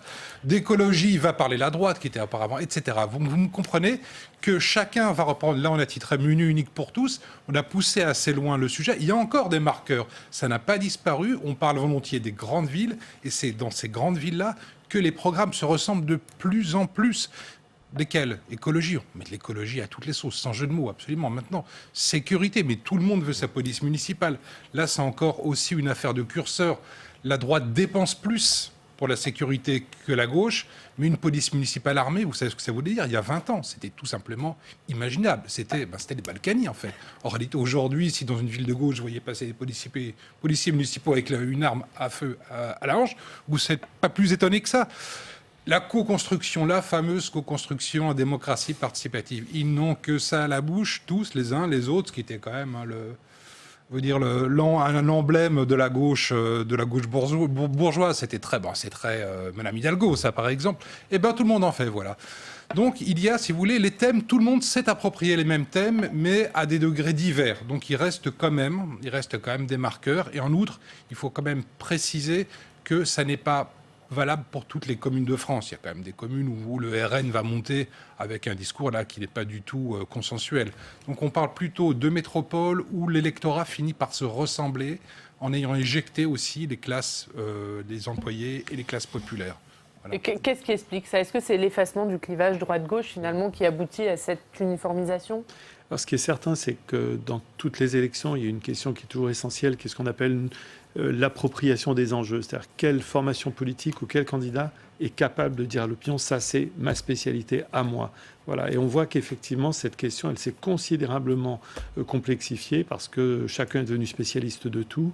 Et on voit que l'image au niveau national, en tout cas, et ça se retrouve à mon avis dans les grandes villes, l'image de l'élu, l'image de celui qui va être en responsabilité exécutive devient de plus en plus importante. Et c'est vrai qu'on voit, par exemple, là, si on prend le cas de Paris, on voit bien que la campagne d'Agnès Buzyn, elle essaye aussi beaucoup de jouer sur son capital d'image à elle. Elle veut son image apaisante, son image rassurante. Elle le met beaucoup quand même dans la balance. Alors c'est en partie lié effectivement à l'atténuation. Je ne parle pas du tout de disparition du clivage gauche-droite, on va dire l'atténuation du clivage gauche-droite et la complexification très importante des problèmes avec l'empilement de territoire, la mairie, l'intercommunalité, les métropoles. Donc il devient extrêmement difficile sur un territoire précis d'une municipalité de dire je vais changer la donne, je vais développer de nouvelles politiques publiques parce que le maire il est aussi inséré dans tout un tissu aujourd'hui de... Oui, vous avez raison. En fait, la France, elle est couverte d'intercommunalité. Et l'intercommunalité, c'est un lieu de réunion d'élus. C'est au second degré que ça se fait. Chaque commune envoie son représentant. Ce qui veut dire que là, ils doivent créer du consensus. Ce n'est pas un lieu aussi éruptif, aussi tendu que peut l'être une commune éventuellement. Dans une intercommunalité, vous devez trouver un programme commun. De toute façon, et surtout, c'est là qu'est l'argent, et en plus, vous devez régler des thèmes qui, eux, ne souffrent pas vraiment de discussion droite-gauche. Si on parle de la voirie, si on parle de l'éclairage, si on parle de tas d'autres choses, ce sont des sujets qui doivent être tranchés sans esprit partisan. Arnaud, on a dit à un moment que ces municipales, elles marquaient le retour de ce fameux clivage droite-gauche. Finalement, ce n'est pas le cas, en tout cas, quand on voit le fond des programmes ? Apparemment, non. En tout cas, quand on regarde la campagne telle qu'elle se déroule, on se rend compte, en effet, que ce sont des enjeux que l'on qualifiera de locaux ou de domestiques qui l'emportent. Finalement, la grande question que l'on s'est toujours posée en sciences politiques, c'est de savoir comment se construire des enjeux politiques. S'agit-il de l'offre ou est-ce que c'est la demande ? Est-ce que finalement c'est l'expression d'une partie de l'opinion ou est-ce que c'est finalement les acteurs politiques qui construisent ces enjeux ? C'est une grande question en sciences politiques qui est très difficile à résoudre. Là, en l'occurrence, à mon sens, on assiste quand même à un affaissement des clivages idéologiques qui fait qu'on va trianguler partout. C'est-à-dire que ceux de droite vont récupérer des enjeux de gauche, ceux de gauche vont récupérer des enjeux de droite. Et en l'occurrence, on a une montée en puissance de ce qu'on peut appeler les enjeux domestiques dans le débat politique. C'est ce à quoi nous assistons. Et donc, ce qui va faire la différence aussi, c'est la personnalité des élus. C'est la personnalité. Et donc, qu'est-ce qui va faire la différence? C'est aussi la communication, en l'occurrence, qui va vraisemblablement être un élément essentiel dans la façon dont les électrices et les électeurs vont opérer leur choix le jour même du scrutin. Donc ça, en effet, c'est quelque chose qui peut apparaître nouveau. Ceci dit, quand même, les élections municipales ont toujours été quand même travaillées, même si elles ont été très souvent nationalisées, par des enjeux de proximité. Et est-ce que du coup, pour terminer là-dessus, Guillaume, hein, si on entend ce que nous dit Arnaud, finalement, à qui ça profite, cette uniformisation des programmes? Est-ce que ça profite aux maires sortants? Oui, ça profite aux maires sortants d'une manière générale. Alors c'est aussi le fruit, dans les grandes villes dont on parlait, de l'homogénéisation de l'électorat de ces dites grandes villes, en gros de la gentrification ou de l'embourgeoisement, comme on voudra. Ils émettent quand même des demandes. Si tu parlais d'une question de demande politique, cette demande politique, elle commence à se ressembler de plus en plus. Et ce dossier, il est donc à lire cette semaine dans la Gazette des communes. On va continuer cette page municipale avec vous, Alex. On va parler de toute autre chose, de cette campagne municipale, et avec plusieurs anciens footballeurs qui sont candidats. On va voir ça avec vous.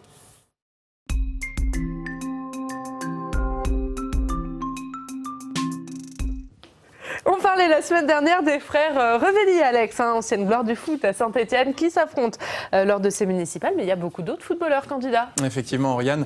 Et on va d'abord aller à Paris, où Vicage Dorasso, l'ancien joueur de l'équipe de France et du Paris Saint-Germain, est candidat pour briguer la mairie de Paris face à Anne Hidalgo, face à Agnès Buzyn. Il est colistier en tête d'une liste citoyenne qui est soutenue par la France Insoumise. Et il est colistier avec Daniel Simonet de la France Insoumise. Alors, à l'origine de l'engagement politique de Vicage Dorasso, eh bien, il y a sa bataille contre le maire socialiste du 18e arrondissement, là où il vit, et notamment sa bataille contre la gestion des cantines municipales. Écoutez-le.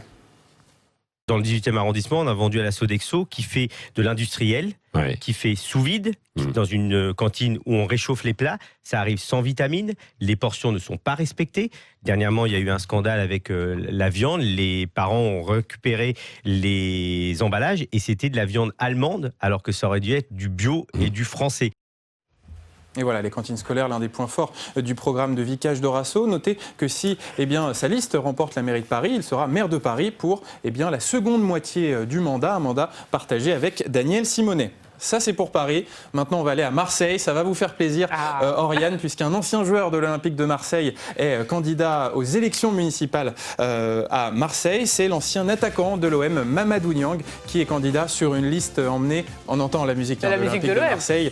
Voilà, Mamadou Niang qui est candidat sur une liste La République En Marche. Il est derrière Yvon Berland, le tête de liste, et il a eu envie de se lancer en politique après une rencontre avec Emmanuel Macron. Écoutez. J'ai eu un dîner avec M. le Président où on a beaucoup échangé avec plusieurs personnes et voilà, il m'avait donné la parole à un moment donné, mais il m'avait laissé rester moi-même et dire les choses avec mes mots et discuter un peu des problèmes qu'il y avait un peu à Marseille, et c'est ce qui m'avait plu.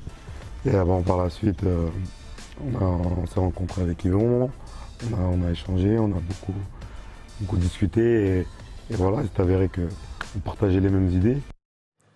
Mamadou Niang pour la liste LREM à Marseille, mais le Parti des Républicains a également son candidat footballeur. Ça se passe cette fois-ci à Lille, où Ludovic Obraniak, l'ancien joueur du LOSC, le club lillois, est candidat sur la liste de Marc-Philippe Daubresse, le sénateur Les Républicains, qui emmène la liste LR dans la capitale du Nord. Beaucoup d'anciens joueurs, vous l'avez vu, mais figurez-vous qu'il y a un joueur professionnel de football en activité qui est candidat au municipal. Il s'entraîne le matin et il fait campagne l'après-midi. C'est Pierrick Capel, joueur d'Angers, et il est candidat dans la commune de Saint-Léger de Linières, une candidature qu'il explique comme un acte citoyen. Ça, c'est pour les joueurs, mais dans le monde du football, les arbitres veulent également avoir leur mot à dire en politique, et un arbitre de Ligue 1, Anthony Gauthier, est candidat au municipal dans la commune de Bailleul. Alors, ce n'est pas un novice en politique, en fait, c'était l'adjoint au sport de Martine Aubry à Lille, et vous allez le voir, il parle déjà comme un homme politique d'expérience. Écoutez.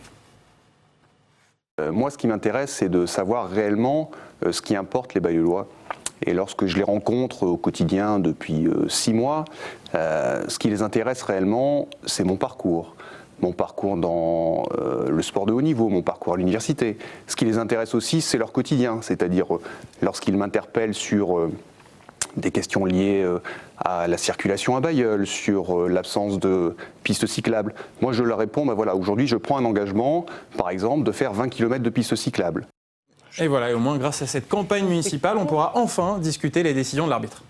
Eh ben voilà, Alexandre. Qui veut réagir? Guillaume, peut-être? C'est votre rubrique, ça, le lundi. Malheureusement, vous y avez mêlé du sport. Et ça, c'est pas très gentil. Mais je pense qu'Arnaud avait quelque chose à dire. Non, mais si vous voulez, le capital de popularité des sportifs est considéré par un certain nombre d'hommes politiques comme un capital qui peut être reconverti politiquement. Voilà, c'est tout. C'est connu et c'est pas nouveau. Le cas. Des sportifs qui se sont engagés en politique, c'est pas quelque chose de fondamentalement nouveau. On a eu des ministres, souvenez-vous, Alain Calmat, qui était un grand patineur, a été ministre des Sports, Guy Dru, en effet, et d'autres encore, Roger Bambuc, qui était un grand sportif également, qui a été ministre ou secrétaire d'État de François Mitterrand. Donc c'est pas, si vous voulez, c'est pas quelque chose de fondamentalement nouveau, et donc en l'occurrence, c'est une tactique politique. Rapidement, Bruno. Bien oui, pour l'arbitre qui veut se présenter, il faudra voir s'il accepte la vidéo pour voir s'il dit ses promesses. Voilà, on regardera ça le 15 mars. Et comme tous les lundis, on va se rendre à Rouen, retrouver nos partenaires de Paris-Normandie. Bonjour Stéphane Ciré, vous êtes le rédacteur en chef adjoint de Paris-Normandie. Avant de parler des municipales, on va parler d'un autre sujet qui est aujourd'hui dans Paris-Normandie, c'est l'avenir des cirques et pour ou contre les animaux sur la piste. C'est la question que vous posez. Oui, bonjour à tous. Effectivement, c'est la question qu'on pose ce matin, parce que derrière ça, finalement, c'est aussi la question du bien-être animal qui est très présente et qu'on voit apparaître dans le débat des municipales. Un récent sondage IFOP, d'ailleurs, pour 30 millions d'amis, l'a montré, 59% des Français se disent prêts à voter pour des candidats qui s'engageraient sur la protection animale. C'est même 78% pour les 18-24 ans. Donc on voit bien que c'est une question prégnante et cette question oblige les candidats à se positionner sur le sujet. On voit même au Havre, donc la ville du Premier ministre, le parti animaliste a décidé de présenter une liste qui est conduite par une professeure d'université. Au mois de mai dernier aux Européennes, dans cette ville, le parti animaliste avait obtenu 2,44% des voix, ce qui était une percée intéressante pour ses représentants. Et donc là, pour ce sujet, nous avons choisi l'angle des animaux dans les cirques pour aborder cette question du bien-être animal, avec un dossier qu'on a abordé sous la forme d'un pour-contre. Le pour, c'est un représentant de Cirque Grus qui est actuellement en tournée en Normandie, et puis le contre, une représentante de l'association de protection animale L214 qui nous explique que la priorité est l'interdiction des animaux sauvages dans les cirques, car c'est contraire à leur impératif biologique. Donc c'est aussi l'occasion avec ce dossier de rappeler que plusieurs villes en France ont déjà interdit la présence de cirques avec des animaux sur leur territoire, et en Normandie, plusieurs villes ont également pris ce chemin. C'était le cas par exemple de Ponteau-de-Mer dans l'Eure, une petite commune de l'Eure, et aussi la station balnéaire très réputée d'Étretat en Seine-Maritime. Donc on voit qu'à 20 jours du premier tour, les candidats vont continuer certainement de se positionner sur cette question. Et voilà, pour cette question, on va parler des municipales avec vous, Stéphane. Municipal à Évreux, vous allez nous faire un point sur la campagne là-bas. Oui, Évreux, la capitale du département de l'Eure, une des grandes villes de Normandie. Le maire sortant, Guy Lefranc, qui est un maire LR, repart et brigue un deuxième mandat. Il est à la tête d'une liste sans étiquette, mais beaucoup aujourd'hui sont à la tête de listes sans étiquette. Il a ratissé très large, puisqu'il y a des gens du Parti communiste, des gens du Parti socialiste qui sont sur sa liste. Et face à lui, 6 challengers, en quelque sorte. Timur Véry, notamment le patron du PS dans l'Eure, qui avait succédé il y a 2 ans à peu près à Marc-Antoine Gémet, le maire de Val-de-Reuil. Guillaume Rouget, le candidat soutenu par La République En Marche, qui est un jeune candidat nouveau en politique, qui espère bien prendre la place de Guy Lefranc, mais aussi Emmanuel Camoin, qui mènera une liste du Rassemblement National, Vincent Breuil qui mène une liste citoyenne soutenue par la France Insoumise, Rachid Talbi qui lui aussi mène une liste citoyenne, et puis Mélanie Perrot qui mènera une liste lutte ouvrière. La campagne à Évreux est une campagne assez tendue pour une raison assez simple finalement, c'est Guy Lefranc qui brigue là son 2e mandat, est une personnalité de caractère. Hein. On se souvient peut-être qu'il y a 1 an et demi environ, il avait lui-même incité les Gilets jaunes à aller manifester à la préfecture, auprès de tous les services de l'État. Et ce qui lui avait d'ailleurs valu un rappel à la loi à l'époque. Guy Lefranc a eu une fin de mandat un peu compliquée avec des crises internes dans sa majorité. Certains de ses adjoints ont démissionné, sont partis sur d'autres listes. Donc la campagne est tendue. Et puis elle reprend un peu les thèmes qu'on retrouve dans les autres villes, la propreté, la sécurité évidemment, et puis aussi la question du commerce local, puisque comme beaucoup de villes de cette taille-là, le développement commercial se fait un peu à l'extérieur du centre-ville actuellement. Et merci beaucoup, merci Stéphane pour ce point sur la campagne à Évreux. On va revoir la une de Paris-Normandie aujourd'hui avec le premier volet d'une série consacrée au municipal au Havre Santé, ce qu'il propose. Merci beaucoup Stéphane d'avoir été en direct avec nous. On va regarder la une de vos quotidiens régionaux ce matin avec Alex. Alex, on commence avec le Dauphiné Libéré, un sondage à la une du Dauphiné Libéré. Le Dauphiné Libéré qui fait sa une sur les municipales et les candidats à Grenoble, avec dans ce sondage Ipsos le maire sortant de Grenoble, Éric Piolle, maire écologiste, qui est en tête avec pour l'instant 36% des intentions de vote. Il est suivi d'un coude à coude derrière avec Alain Carignon, l'ancien maire, soutenu par les Républicains avec 20% des voix. Et puis derrière lui, Olivier Neublecourt, qui est sondé à 19% des intentions de vote. Olivier Neublecourt, soutenu par le PS. On enchaîne avec la Provence. La Provence qui fait également sa une sur les élections municipales avec le début d'une série sur l'élection municipale à Marseille. L'objectif, c'est de présenter les enjeux de l'élection dans chaque secteur du scrutin. Vous savez que c'est une élection à secteur comme à Paris et à Lyon. Et on commence cette série dans la Provence avec les 1er et 7e arrondissements, ou ce qu'on appelle la bataille du centre-ville. Autre sujet, la une de l'Ardennais. L'Ardennais qui fait sa une sur le coronavirus, l'Europe sur ses gardes alors qu'un 3e décès a été enregistré ce week-end en Italie. La France, la Suisse et l'Autriche suivent de très près la situation. À la une de l'Alsace. L'Alsace et le début du procès Fillon. L'ancien Premier ministre, son épouse Pénélope et son ancien suppléant à l'Assemblée nationale sont jugés à partir d'aujourd'hui dans le procès des emplois présumés fictifs de son épouse Pénélope Fillon. Les suites judiciaires d'un désastre politique pour les Républicains. Et on termine avec la Voix du Nord. Et on termine avec le carnaval, puisque c'est la période de Mardi Gras. Le carnaval en France, pour l'instant les carnavals de France ne sont pas annulés, comme en Italie. Et c'est dans le Nord l'occasion du carnaval de Dunkerque qui va attirer des dizaines et des dizaines de milliers de personnes. C'est 3 jours, ça a commencé hier, c'est jusqu'à mardi. Et cet événement va faire vivre l'économie de tout un territoire. Et merci beaucoup Alex. On va regarder vos unes, messieurs. La une de la revue politique et parlementaire Arnaud Benedetti. Territoire sous tension. On va regarder la une de la Gazette des communes. Guillaume, on en a parlé.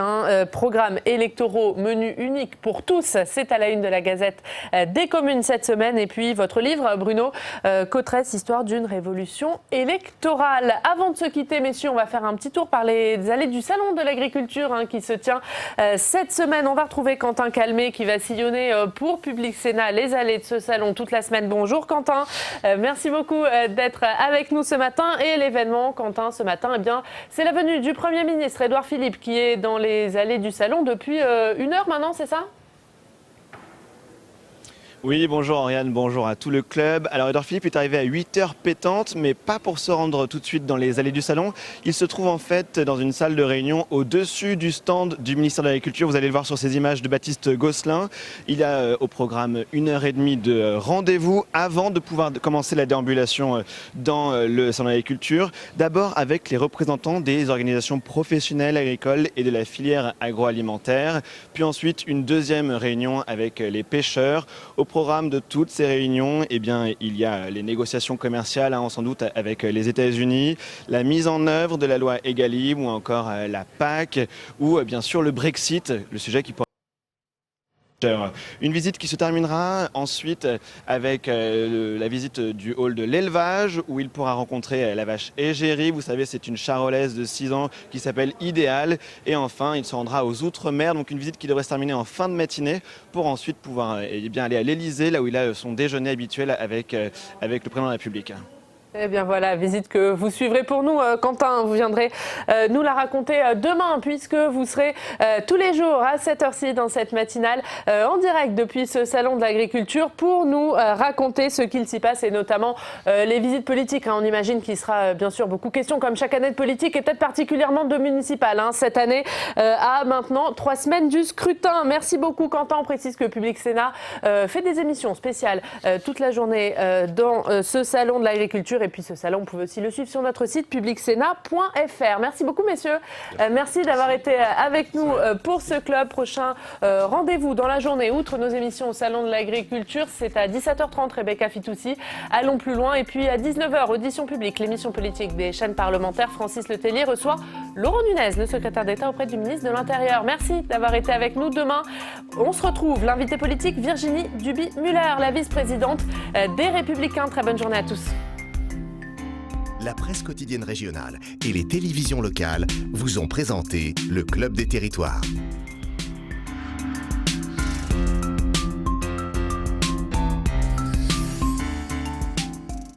La Mutuelle nationale territoriale, la mutuelle des agents des services publics locaux, vous a présenté le Club des Territoires. Engie, acteur engagé dans la transition zéro carbone des régions, vous a présenté le Club des Territoires.